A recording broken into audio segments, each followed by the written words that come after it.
নমস্কার বন্ধুরা, সামান্য কিছু পুদিনা পাতা আর দুটো টমেটো দিয়ে চমৎকার কিন্তু খাবার তৈরি করা যায়, যে খাবারটা ডিনারে কিংবা ব্রেকফাস্টে রুটি পরোটা লুচির সাথে জমিয়ে খাওয়া যায়। তো এটা তৈরি করতে তেমন কিছুই লাগে না, সামান্য কিছু পুদিনা পাতা লাগে আর দুটো টমেটোটা আমার পরিমাপে আমি দুটো নিয়েছি, আপনাদের যতটা লাগবে ততটা নিয়ে নেবেন। তো টমেটোগুলোকে আমি পুদিনা পাতাটাকে সরিয়ে রেখে ওই প্লেটের মধ্যে টমেটোগুলোকে আমি এক ফালি করে কেটে নিচ্ছি। তো আমি এক ফালি করে যে দুই ফালি করে নিয়েছি, 4 ফালি এবার আমি একটু পুড়িয়ে নেব। তো তার জন্য আমি প্রথমে উনুনে একটা তাওয়া বসিয়ে কোনো রকম তেল ছাড়া শুকনো খোলাতে আমি যেমন ঝাল খাবো সেরকমই শুকনো লঙ্কা ভেজে নিয়েছি। তো এইবার ওই তাওয়াতে গ্যাসটাকে একদম লো করে রেখে আমি টমেটোগুলোকে উল্টে পাল্টে পুড়িয়ে নেব। পোড়া টমেটোর খাওয়ার স্বাদটাই কিন্তু অন্যরকম হয়, আপনারা চাইলে সেদ্ধও করে নিতে পারেন, কিন্তু পোড়াটার স্বাদ একদম অন্যরকম হয়।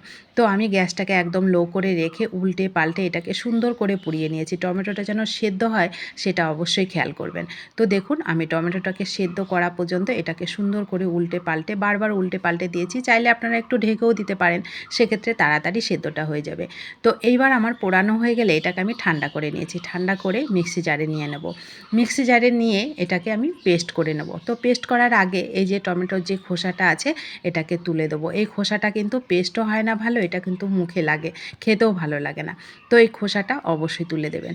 তো এইবার আমি যে পুদিনা পাতাটা নিয়েছি, পুদিনা পাতাটা এর মধ্যে দিয়ে দিলাম। পুদিনা পাতাটা কাঁচা খেতেই কিন্তু বেশি ভালো লাগে আর স্বাস্থ্যকরও বটে, কিন্তু এই গরমে তো খুবই উপযুক্ত। এক টুকরো আদা ছোট করে কেটে দিলাম, হাফ চামচ মতন জিরে, আদা জিরে আর হচ্ছে পুদিনা পাতা, এটা কিন্তু গ্যাস অম্বলের ভালো উপকার করে। তো এখানে আমি একটু অস্বাস্থ্যকর হচ্ছে শুকনো লঙ্কাটা দিয়েছি, আপনারা চাইলে কাঁচা লঙ্কা দিয়ে কিন্তু করতে পারেন। শুকনো লঙ্কাটা দিলে খেতে একটু বেশি সুস্বাদু হয়, তার জন্য আমি দিলাম। তো শুকনো লঙ্কাটাকে হাতে ভেঙে আমি ঘুরিয়ে একদম স্মুথ করে একটা পেস্ট তৈরি করে নিয়েছি। এইবার এটাকে আরও সুস্বাদু করার জন্য আমি 1 চামচ মতন সর্ষের তেল ভালো করে গরম করে নিয়েছি, তার মধ্যে 1 চামচ কালো জিরা দিয়ে এর মধ্যে দিয়ে দিলাম। ব্যাস রেডি হয়ে গেল দারুণ স্বাদের একটা খাবার। এইবার চলুন এটাকে আরও সুস্বাদু করে নিই। এখানে আপনারা চাইলে একটু মিষ্টিও দিতে পারেন, তো আমি এখানে আজকে আর মিষ্টি ব্যবহার করব না, আমি ঝালঝালে এই খাবারটা খাবো।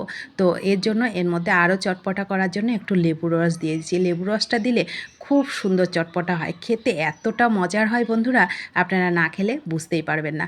তো দেখুন কত সহজে কত চমৎকার একটা খাবার তৈরি হয়ে গেল। এই খাবারটা আপনারা যেটা দিয়ে খাবেন সেটা দিয়েই একেবারে কবজি ডুবিয়ে খেতে পারবেন, লুচি পরোটা এমনকি গরম ভাতের সাথেও কিন্তু দারুণ লাগে এই খাবারটা। তো কেমন লাগলো এই ছোট্ট সহজ রেসিপিটা অবশ্যই কমেন্ট করবেন, ভালো লাগলে শেয়ার করতে ভুলবেন না। আর নতুন বন্ধু হলে চ্যানেলটা সাবস্ক্রাইব করে প্লিজ আমার পাশে থাকবেন। আর যারা পাশে আছেন তাদেরকে আমার অসংখ্য অসংখ্য ধন্যবাদ ও ভালোবাসা। আর রেসিপিটি ভালো লাগলে ভিডিওটিতে প্লিজ একটা লাইক করবেন, আপনাদের একটা লাইক পরবর্তী রেসিপি তৈরি করতে অনেকটা উৎসাহিত করে। তো ধন্যবাদ সবাইকে, সবাই ভালো থাকবেন, সুস্থ থাকবেন।